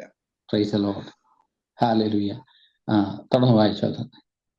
എങ്കിലും അത് ജനത്തിൽ അധികം പരക്കാതിരിക്കുവാൻ അവർ യാതൊരു മനുഷ്യനോടും ഈ നാമത്തിൽ ഇനി സംസാരിക്കരുതെന്ന് നാം അവരെ തർജ്ജനം ചെയ്യണമെന്ന് പറഞ്ഞു. അവരുടെ രണ്ടാമത്തെ ഒരു അടവെന്ന് പറഞ്ഞാൽ എന്തായാലും നടക്കാനുള്ളത് നടന്നു. ഈ മനുഷ്യൻ ഇവന്റെ കൂടെ നിൽക്കുക. ഈ അത്ഭുതത്തെ നമുക്ക് നിഷേധിച്ചു കഴിഞ്ഞാൽ ഇവന് നമ്മളെ അടിക്കും. ഇപ്പൊ ഒരു രക്ഷയില്ല. പിന്നെ അടുത്ത ഒരു പരിപാടി എന്ന് പറഞ്ഞാൽ എന്താന്ന് ചോദിച്ചാൽ ഇവരിനി അധികം ഇത് സ്പ്രെഡ് ചെയ്യാതിരിക്കാനായിട്ട് എങ്ങനെയെങ്കിലും ഇവരെ ഒന്ന് ഒതുക്കണം. ഹല്ലേലൂയ. ഇവരിത് ആരോടും പറയരുത്. ഇത് പറയുമ്പോൾ നമ്മുടെ ചർച്ചകളിലും നമ്മുടെ വ്യക്തിപരമായ ജീവിതത്തിലും നമ്മുടെ തീരുമാനം എന്താണെന്നുള്ള കാര്യം കൂടെ ഒന്ന് ചിന്തിക്കണം. പിശാചിന്റെ ഏറ്റവും വലിയൊരു ആഗ്രഹം ഇതാണ്. ഇവരുടെ ഇടയിൽ ചില പരിപാടികളൊക്കെ നടത്തും, പക്ഷെ ഇവരാരോടും പറയരുത്, സ്പ്രെഡ് ചെയ്യരുത്. സ്പ്രെഡ് ചെയ്യാതെ ഇതിനെ എങ്ങനെയെങ്കിലും അങ്ങ് ഒതുക്കി തീർക്കണം. അവരോട് പറയാണ്, ഇനിയിപ്പോ നിങ്ങൾ എന്തെങ്കിലും ഒക്കെ ചെയ്തോ, നിങ്ങൾ പോയിരുന്ന പ്രാർത്ഥിച്ചാലും പ്രശ്നമില്ല, പക്ഷെ നിങ്ങൾ ഇത് ആരോടും പറഞ്ഞു നടക്കരുത്. ഹല്ലേലൂയ. ഇപ്പൊ നമ്മുടെ ഇടയിൽ ഈ പറഞ്ഞു നടക്കുന്നവരുടെ ആൾക്കാർ കുറവായതുകൊണ്ട് വലിയ പ്രശ്നങ്ങളൊന്നും ഇല്ലാതെ പോകുന്നത്. പറഞ്ഞ ആൾക്കാരെ കൂട്ടുമ്പോഴാണ് ഈ ശത്രുവിന് അവിടെ അടങ്ങിയിരിക്കാനായിട്ട് കഴിയാത്തത്. അപ്പൊ ഇവരോട് പറഞ്ഞു, നിങ്ങളൊരു കാര്യം ചെയ്യണം, നിങ്ങൾ ആരോടും പറയരുത്, സുവിശേഷം ആരോടും പറയരുത്. അത് പറഞ്ഞപ്പോഴ് പത്രോസിന്റെ ആ ഒരു ജ്ഞാനത്തിൽ പുള്ളി പറഞ്ഞ ഒരു കാര്യം, ആ ഒരു മറുപടി ഇങ്ങനെയാണ്. അതിന് പത്രോസും യോഹന്നാനും, ദൈവത്തെക്കാൾ അധികം നിങ്ങളെ അനുസരിക്കുന്നത് ദൈവത്തിന്റെ മുമ്പാകെ ന്യായമോ എന്ന് വിധിക്കുവിൻ. Praise Lord. ഹല്ലേലൂയ. വലിയ കോടതിയൊക്കെയാണല്ലോ മുമ്പിൽ നിൽക്കുന്നത്. അപ്പം കോടതിക്ക് മനസ്സിലാകുന്ന ഭാഷയെ തന്നെ അപ്പോസ്തലന്മാർ അവരോട് ചോദിക്കുകയാണ്, എന്നാൽ ഞാൻ നിങ്ങളുടെ മുമ്പിൽ ഒരു കേസ് വയ്ക്കുകയാണ്, നിങ്ങൾ തന്നെ ഇതിനകത്തൊരു വിധി പറയണം. എന്താണ് വിധി പറയേണ്ടത്? മനുഷ്യരെയാണോ അനുസരിക്കേണ്ടത്, ദൈവത്തെയാണോ? യഹൂദനെ സംബന്ധിച്ച് ഒരു കാലത്തും അവന് പറയുവാൻ പറ്റത്തില്ല. പക്ഷെ അവരുടെ മുമ്പിൽ ഒരു വലിയൊരു ചലഞ്ച് ഇവർ വയ്ക്കുവാനായിട്ട് ഇടയായി. നിങ്ങൾ പറയണം, ദൈവത്തെക്കാൾ അധികം നിങ്ങളെ അനുസരിക്കുന്നത് ദൈവത്തിന്റെ മുമ്പാകെ ന്യായമോ എന്ന് വിധിപ്പിൻ. ഹല്ലേലൂയ. ഞങ്ങൾ കണ്ടും കേട്ടുമിരിക്കുന്നത് പ്രസ്താവിക്കാതിരിക്കുവാൻ കഴിയുന്നതല്ല എന്ന് ഉത്തരം പറഞ്ഞു. ഹല്ലേലൂയ. ചിലരുടെ പ്രത്യേകത അങ്ങനെ, അവർക്ക് ഈ മനസ്സിനകത്തുള്ള ഈ സന്തോഷവും ഈ മനസ്സിനകത്തുള്ള ദൈവത്തെക്കുറിച്ചുള്ള ആ സ്നേഹവും ഒക്കെ മറ്റുള്ളവരോട് പറയാതിരിക്കാൻ ബുദ്ധിമുട്ടാണ്. ഹല്ലേലൂയ. രക്ഷിക്കപ്പെട്ടവന്റെ ഒരു വലിയ പ്രത്യേകത, ആത്മാവ് നിറഞ്ഞവന്റെ വലിയൊരു പ്രത്യേകതയാണ്, ദൈവത്തെ സ്നേഹിക്കുന്നവരുടെ ഒരു വലിയൊരു പ്രത്യേകതയാണ്, അവരെ ആരും സുവിശേഷം പറയണമെന്ന് പറയാതെ തന്നെ അവരുടെ അകത്തൊരു വലിയ ആഗ്രഹം ആരോടെങ്കിലും ഒക്കെ അങ്ങ് സുവിശേഷം പറയണമെന്ന്. ഇവിടെ പത്രോസ് പറയാണ്, ഇത് ഞങ്ങളുടെ വലിയൊരു പ്രശ്നം, ഇത് ഈ ആത്മാവ് നിറഞ്ഞപ്പോൾ ഉള്ള ഒരു പ്രോബ്ലം ആയിരിക്കാം, പക്ഷെ ആരോടെങ്കിലും ഒക്കെ സുവിശേഷം പറഞ്ഞെങ്കിലേ ഞങ്ങൾക്കൊരു സമാധാനമുണ്ട്. അത് ദൈവത്തിന്റെ ആത്മാവ് ഞങ്ങളെ അതിനായിട്ട് ഏൽപ്പിക്കുന്നു, അതുകൊണ്ട് ഞങ്ങൾ അത് ചെയ്യുന്നു. അതാണ് 20-ാമത്തെ വാക്യത്തിൽ നാം കണ്ടത്. എന്നാൽ ഈ സംഭവിച്ച കാര്യം കൊണ്ട് എല്ലാവരും ദൈവത്തെ മഹത്വപ്പെടുത്തുകയാൽ അവരെ ശിക്ഷിക്കുന്നതിന് ജനം നിമിത്തം വഴി ഒന്നും കാണായിക കൊണ്ട് അവർ പിന്നെയും തർജ്ജനം ചെയ്ത് അവരെ വിട്ടയച്ചു. ഈ അത്ഭുത സൗഖ്യം പ്രാപിച്ച മനുഷ്യൻ 40-ലധികം വയസ്സുള്ളവനായിരുന്നു. ഹല്ലേലൂയ. ശത്രുവിന് ദൈവം അനുവദിക്കുന്ന ഒരു സമയം വരെ നമ്മളെ ആർക്കും ഒന്നും ചെയ്യാനായിട്ട് കഴിയത്തില്ല. കർത്താവ് നമുക്ക് തന്നിട്ടുള്ള ശുശ്രൂഷ പൂർത്തീകരിക്കുന്നിടം വരെ ഒരു ദുഷ്ടം വിചാരിച്ചാലും ഒന്നും ചെയ്യുവാനായിട്ട് കഴിയത്തില്ല. അവൻ ഇങ്ങനെയൊക്കെയുള്ള പലതരത്തിലുള്ള പ്രശ്നങ്ങളൊക്കെ ഉണ്ടാക്കാമെങ്കിലും അവിടുന്നൊക്കെ ദൈവം നമ്മളെ വിടുവിച്ച് ജയത്തോടെ നടത്തുക തന്നെ ചെയ്യും. അതിനുശേഷം ഈ സംഭവമൊക്കെ നടന്നപ്പോൾ എന്തായിരിക്കും അവരുടെ ഇടയിൽ നടന്നതെന്ന് ചോദിച്ചാൽ, എനിക്ക് തോന്നുന്നു ഇതൊക്കെ കഴിഞ്ഞപ്പോൾ കുറച്ച് ശിഷ്യന്മാർക്കെങ്കിലും അവരുടെ മനസ്സിനകത്ത് ഭയമുണ്ടായിരിക്കും. കാര്യം അവർ കണ്ടതാണ് യേശുവിനെ ക്രൂശിക്കുന്നത്. യേശുവിനെ ക്രൂശിക്കുവാൻ ഏൽപ്പിച്ചു കൊടുത്ത അതേ വ്യക്തികളോട് പത്രോസും യോഹന്നാനും ഒക്കെ വളരെ ബോൾഡായിട്ട് ഇത് പറയുമ്പോൾ അവരുടെ കൂട്ടത്തിൽ ചില പ്രിയപ്പെട്ടവർക്കെങ്കിലും ഒരു ഭയം ഉണ്ടായി കാണുവാൻ സാധ്യതയുണ്ട്. അങ്ങനെയുള്ള സമയത്ത് അവരെന്താ ചെയ്തതെന്നുള്ള കാര്യവും അവിടെ 23 മുതലുള്ള വാക്യങ്ങളിൽ നമുക്ക് കാണാൻ കഴിയും. അവരെന്താ ചെയ്തതെന്ന് ചോദിച്ചാൽ അവർ പ്രാർത്ഥിച്ചു. ഹല്ലേലൂയ. എന്താണ് ഈ സാഹചര്യങ്ങളൊക്കെ പ്രതികൂലമാകുമ്പോൾ, അല്ലെങ്കിൽ ശത്രുക്കൾ നമ്മളെക്കാൾ അധികാരവും പദവികളും ഒക്കെ ഉള്ള ശത്രുക്കൾ നമുക്കെതിരെ, ദൈവസഭയ്ക്കെതിരെ ഉയരുമ്പോൾ എന്താണ് ദൈവസഭ ചെയ്യേണ്ടതെന്നുള്ള ഒരു കാര്യം ഇവിടെ വളരെ വ്യക്തമായിട്ട് അപ്പോസ്തലന്മാർ കാണിച്ചു തരികയാണ്. അവരെന്ത് ചെയ്തു? 23-ാമത്തെ വാക്യം, വിട്ടയച്ച ശേഷം അവർ കൂട്ടാളികളുടെ അടുക്കൽ ചെന്നു. മഹാപുരോഹിതന്മാരും മൂപ്പന്മാരും തങ്ങളോട് പറഞ്ഞ് എല്ലാം അറിയിച്ച് ഇത് കേട്ടിട്ട് അവർ ഒരുമനപ്പെട്ട് ദൈവത്തോട് നിലവിളിച്ചു പറഞ്ഞത്. ഹല്ലേലൂയ. അപ്പൊ ഇത് നമുക്ക് പഠിക്കാനുള്ള ഒരു കാര്യമാണ്, പഠിക്കാനുള്ള ഒരു പാഠമാണ്. നമ്മുടെ ജീവിതത്തിൽ പ്രതിസന്ധികളും വിഷയങ്ങളും ഒക്കെ ഉള്ളപ്പോൾ ദൈവസഭ പ്രാർത്ഥിക്കണം. നമ്മുടെ ഇടയിൽ ഈ ദിവസങ്ങളിൽ നമ്മൾ കുറച്ചുകൂടെ ഒരു ഇനിഷ്യേറ്റീവ് ഒക്കെ ആ കാര്യങ്ങളിൽ എടുത്തിട്ടുണ്ട്. ഓൺലൈൻ പ്രയറുകളും ഒക്കെ ഈ നാളുകളിൽ വർദ്ധിച്ചു വരണം. അതുപോലെ നമുക്ക് അവസരം കിട്ടുമ്പോഴൊക്കെ നമ്മൾ പ്രാർത്ഥിക്കണം. നമ്മൾ പലപ്പോഴും വചനം പ്രസംഗിക്കുകയും ആരാധിക്കുകയും ഒക്കെ ചെയ്യാനായിട്ട് സമയമെടുക്കും. അതെല്ലാം നല്ല കാര്യം. പക്ഷെ പ്രാർത്ഥന വർദ്ധിക്കണം. ഒരുപാട് വിഷയങ്ങൾ നമ്മുടെ മുമ്പിൽ പ്രാർത്ഥിക്കുവാനായിട്ടുണ്ട്. ഈ ദിവസങ്ങളിൽ പ്രാർത്ഥിക്കണം, ആത്മാവിനാൽ നിറയണം, ശക്തരായി തീരണം, ദൈവ സാന്നിധ്യം നമുക്ക് അനുഭവിക്കുവാനായിട്ട് കഴിയണം. പ്രാർത്ഥനയിൽ വലിയ വലിയ കാര്യങ്ങൾ പ്രാർത്ഥനയിൽ നടക്കുവാനായിട്ട് ഇടയാകും. ഹല്ലേലൂയ. എഫെസ്യ ലേഖനം 6-ാം അധ്യായത്തിന്റെ 18 മുതൽ 20 വരെയുള്ള വാക്യങ്ങളോട് ഒന്ന് വായിക്കാം.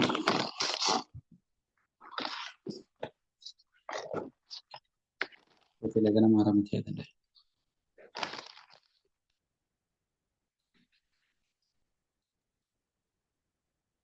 സകല പ്രാർത്ഥനയാലും യാചനയാലും ഏതു നേരത്തും ആത്മാവിൽ പ്രാർത്ഥിച്ചും അതിനായി ജാഗരിച്ചും കൊണ്ട് സകല വിശുദ്ധന്മാർക്കും എനിക്കും വേണ്ടി പ്രാർത്ഥനയിൽ പൂർണ്ണ സ്ഥിരത കാണിപ്പിൻ. ഒരു നിമിഷം. അപ്പോസ്തലനായ പൗലോസ് പറയുകയാണ്, പ്രാർത്ഥനയിൽ പൂർണ്ണ സ്ഥിരത കാണിപ്പീൻ. ഹല്ലേലൂയ. ആർക്ക് വേണ്ടിയിട്ടാ? സകല വിശുദ്ധന്മാർക്കും വേണ്ടിയിട്ട് പ്രാർത്ഥിപ്പീൻ. എന്നിട്ട് പൗലോസ് പറയാണ്, എനിക്കും വേണ്ടിയിട്ട് പ്രാർത്ഥിപ്പീൻ. ഞാൻ 3-ാം സർഗ്ഗത്തോളം എടുക്കപ്പെട്ട, അതുകൊണ്ട് എനിക്ക് വേണ്ടിയിട്ട് ആരും പ്രാർത്ഥിക്കേണ്ട എന്നൊന്നും അല്ല പൗലോസ് പറഞ്ഞത്. എനിക്കും വേണ്ടിയിട്ട് പ്രാർത്ഥിപ്പീൻ. അന്യോന്യം പരസ്പരം നാം ഓരോരുത്തരെ ഓർത്ത് പ്രാർത്ഥിക്കുക. ഹല്ലേലൂയ. തുടർന്ന് വായിച്ചോ. ഞാൻ ചങ്ങല ധരിച്ച് സ്ഥാനാപതിയായി സേവിക്കുന്ന സുവിശേഷത്തിന്റെ മർമ്മം പ്രാഗൽഭ്യത്തോടെ അറിയിപ്പാൻ എന്റെ വായ് തുറക്കുമ്പോൾ എനിക്ക് വചനം നൽകപ്പെടേണ്ടതിനും ഞാൻ സംസാരിക്കേണ്ടവണ്ണം അതിൽ പ്രാഗൽഭ്യത്തോടെ സംസാരിക്കേണ്ടതിനും പ്രാർത്ഥിപ്പീൻ. ഹല്ലേലൂയ. വചനം നൽകപ്പെടേണ്ടതിനും വേണ്ടിയിട്ട് പ്രാർത്ഥിപ്പീൻ. ഹല്ലേലൂയ. ഇപ്പൊ നമ്മുടെ ഒരുപാട് പ്രാർത്ഥനാ വിഷയങ്ങളുണ്ട്. പുതിയ അരുളപ്പാടുകൾ നമുക്ക് ലഭിക്കാൻ വേണ്ടിയിട്ട് പ്രാർത്ഥിക്കുക. പുതിയ വെളിപ്പാടുകൾ ദൈവം നമുക്ക് നൽകാൻ വേണ്ടിയിട്ട് പ്രാർത്ഥിക്കുക. ആത്മാവിൽ നിറയാൻ വേണ്ടിയിട്ട് പ്രാർത്ഥിക്കുക. ദേശത്തിലെ അന്ധകാരം മാറാൻ വേണ്ടിയിട്ട് പ്രാർത്ഥിക്കുക. ഹല്ലേലൂയ. കാര്യം നമ്മുടെ ചുറ്റുപാടും ഒക്കെ നടക്കുന്ന കാര്യങ്ങളൊന്നും പലപ്പോഴും അതെല്ലാം നമ്മളെ പ്രാർത്ഥനാ മുറിയിലേക്ക് കൊണ്ടുവരുന്നില്ല. അതാണ് ഏറ്റവും വലിയൊരു പ്രശ്നം. മാനുഷികമായിട്ട് നമ്മൾ പലപ്പോഴും ഇതിനെയൊക്കെ നേരിടാൻ ശ്രമിക്കുന്നുണ്ട്. അതിനുള്ള പ്രിക്കോഷൻസ് ഒക്കെ നാം എടുക്കാറുണ്ട്. ഇനി ആൾബലവും ഒക്കെ കാണിക്കാനായിട്ട് ശ്രമിക്കാറുണ്ട്. ഇൻഫ്ലുവൻസസിനെയൊക്കെ ഉപയോഗിക്കാറുണ്ട്. എന്നാൽ ദൈവജനം, ആദിമ സഭ ഇങ്ങനെയുള്ള വിഷയങ്ങളുടെ എല്ലാം നടുവിൽ ചെയ്ത ഒരു കാര്യം, ഒരു പ്രാർത്ഥനാ മുറിയിലേക്ക് കയറുവാനായിട്ടിടയായി. ഹല്ലേലൂയ. നമ്മൾ ചുരുക്കമായിട്ട് ഇവിടെ ആയിരിക്കുന്നല്ലോ. നമ്മുടെ വിഷയങ്ങളുടെ എല്ലാം നടുവില് നമ്മൾ മാനുഷികമായ ബുദ്ധിയും ഒക്കെ വെച്ച് കാര്യങ്ങളൊക്കെ ചെയ്യുന്നതിന് മുമ്പ് ഈ ദിവസങ്ങളിൽ ഒന്ന് പ്രാർത്ഥനാ മുറിയിലേക്കൊന്ന് കയറാം. ദൈവസഭയുടെ വിഷയങ്ങളുമായി നമുക്ക് പ്രാർത്ഥനാ മുറിയിലേക്കൊന്ന് കയറാം. നമ്മുടെ ആത്മീയ വിഷയങ്ങളുമായിട്ട് നമുക്ക് പ്രാർത്ഥനാ മുറിയിലേക്കൊന്ന് കയറാം. ഈ ദേശത്തെ വഹിച്ചുകൊണ്ട് നമുക്ക് പ്രാർത്ഥനാ മുറിയിലേക്കൊന്ന് കയറാം. ഹല്ലേലൂയ. ദൈവം നമ്മളോട് സംസാരിക്കുവാനായിട്ട് ഇടയാകും. അങ്ങനെ ഇവർ പ്രാർത്ഥിച്ചപ്പോൾ എന്ത് സംഭവിച്ചു എന്നുള്ള കാര്യം അതിന്റെ 31-ാം വാക്യത്തില് ഇങ്ങനെ എഴുതി, ഇങ്ങനെ പ്രാർത്ഥിച്ചപ്പോൾ അവർ കൂടിയിരുന്ന സ്ഥലം കുലുങ്ങി. ഹല്ലേലൂയ. നമ്മൾ ഈ കുലുങ്ങിയ കാര്യമൊക്കെ പറയുമ്പോൾ നമുക്ക് ഉടനെ ചിന്ത വരുന്ന ആരാധനയിലേക്ക് കുലുങ്ങത്തോളം, പ്രാർത്ഥനയിലും കുലുങ്ങും. പ്രാർത്ഥനയിലാ യഥാർത്ഥമായിട്ടും കുലുങ്ങുന്നേ. Praise the lord. ഹല്ലേലൂയ. ഇവിടെ പ്രാർത്ഥിച്ചുകൊണ്ടിരുന്നപ്പോൾ അവർ കൂടിയിരുന്ന സ്ഥലം കുലുങ്ങി. എല്ലാവരും പരിശുദ്ധാത്മാവ് നിറഞ്ഞവരായി ദൈവവചനം ധൈര്യത്തോടെ പ്രസ്താവിച്ചു. അവരുടെ അധൈര്യമൊക്കെ മാറിപ്പോയി. ആത്മാവിൽ നിറഞ്ഞു കഴിയുമ്പോൾ ഒരു ധൈര്യം ഉണ്ടാകും. എന്തിനു വേണ്ടിയിട്ടാണ് ഈ ധൈര്യം ഉണ്ടാകുന്നത്? ദൈവവചനം പ്രാഗൽഭ്യത്തോടുകൂടെ പ്രസംഗിക്കുവാൻ. ഈ നാളുകളിൽ നമ്മുടെ വായ ദൈവത്തിന് ആവശ്യമുണ്ട്, നമ്മുടെ ശരീരത്തെ ദൈവത്തിന് ആവശ്യമുണ്ട്. ഹല്ലേലൂയ. ഇതിനകത്ത് പ്രാഗൽഭ്യത്തോടുകൂടെ പ്രസംഗിക്കണമെങ്കിൽ ആത്മാവിനാൽ നിറയണം. നമ്മുടെ ഓരോ അവയവങ്ങളെയും ദൈവത്തിന് ഉപയോഗിക്കുവാനായിട്ട് കഴിയും. നമ്മൾ പ്രാർത്ഥിക്കുവാനായിട്ട് റെഡിയായാൽ ദൈവം നമ്മളെ മാറ്റുവാനായിട്ട് ഇടയാകും. ഇവിടെ പറയുന്ന അവര് കൂടിയിരുന്ന സ്ഥലം കുലുങ്ങി.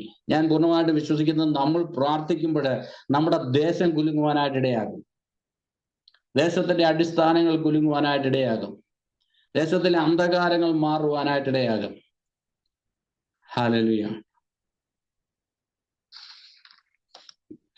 വിശ്വസിച്ചവരുടെ ഒരു കൂട്ടം ഏക ഹൃദയവും ഏക മനസ്സും ഉള്ളവരായി തീർന്നു. തനിക്കുള്ളതൊന്നും സ്വന്തമായി എണ്ണിയില്ല. ഹല്ലേലൂയ. പിന്നെ തുടർന്നുള്ള ഭാഗങ്ങൾ നമുക്ക് അടുത്ത ആഴ്ച ചിന്തിക്കുവാനായിട്ട് ഇടയാക്കട്ടെ. പ്രാർത്ഥന ഒരു വളരെ ഇമ്പോർട്ടൻ്റ് ആയിട്ടുള്ളൊരു കാര്യമാണ്. പ്രാർത്ഥനയില് ഈ ദിവസങ്ങളിൽ ദേശങ്ങൾ കുലുങ്ങുവാനായിട്ട് ഇടയാകും. ആദിമസഭ ചെയ്ത അതേ കാര്യം, അതാണ് നമ്മുടെ ഏറ്റവും വലിയൊരു വെപ്പൺ, നമ്മുടെ ഏറ്റവും വലിയൊരു ആയുധമായിട്ട് ഈ ദിവസങ്ങളിൽ മാറട്ടെ. നാം പ്രാർത്ഥിച്ചില്ലെങ്കിൽ നമ്മുടെ ചുറ്റുപാട് നടക്കുന്ന സാഹചര്യങ്ങളൊക്കെ പലപ്പോഴും അതിനുള്ള ഒരു പ്രയോറിറ്റിയോ അതിനുള്ള താല്പര്യമോ ഒന്നും ദൈവസഭയ്ക്ക് ഇല്ലെന്നുള്ളൊരു സത്യമാണ്. അതുകൊണ്ട് തന്നെയാണ് ഏറ്റവും കൂടുതൽ ക്രിസ്ത്യൻസ് ഉള്ള രാജ്യങ്ങളൊക്കെ അതിൻ്റെ ഒക്കെ ട്രാക്ക് വിട്ടു പോകുന്നത്. നേരത്തെ പറയുന്നത് പോലെ കോർണർ സ്റ്റോണിൽ പണിയപ്പെടാതെ സഭകളൊക്കെ, അനേക സഭകൾ കോവിഡിന് ശേഷം അനേക വളരെ ബ്യൂട്ടിഫുൾ ആയിട്ടുള്ള പല വലിയ വലിയ ചർച്ചസ് ഒന്നും പിന്നെ ഓപ്പൺ ആയിട്ടില്ല. അതൊക്കെ അടഞ്ഞു കിടക്കുന്നു. അതിനകത്തൊക്കെ ഇലക്ട്രിസിറ്റി ബില്ല് പോലും കൊടുക്കാനുള്ള പൈസ ഇല്ലാതെ അതൊക്കെ പലതും ഷോപ്പിംഗ് കോംപ്ലക്സുകളും സൂപ്പർ മാർക്കറ്റും ഒക്കെ ആയിട്ട് കൺവേർട്ട് ചെയ്യപ്പെടുന്നു.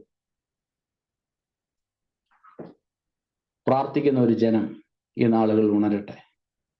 ഹല്ലേലൂയ. ആർക്കും എതിർ പറയുവാൻ കാരണം ഇല്ലാതെ വണ്ണം, എതിർ പറയുവാൻ കഴിയാതെ വണ്ണം ചില അത്ഭുതങ്ങളൊക്കെ നമ്മുടെ നടുവിൽ നടക്കുമാറാകട്ടെ. Price god. ഹല്ലേലൂയ. നാം ദൈവത്തെ അറിയുമ്പോൾ, ദൈവത്തോട് കൂടുതൽ അടുക്കുമ്പോൾ, ദൈവനാമത്തിന് വേണ്ടിയിട്ട് നിൽക്കുമ്പോൾ പ്രതിസന്ധികളുണ്ട്, പ്രതികൂലങ്ങളുണ്ട്, വിഷയങ്ങളുണ്ട്, ഭാരങ്ങളുണ്ട്.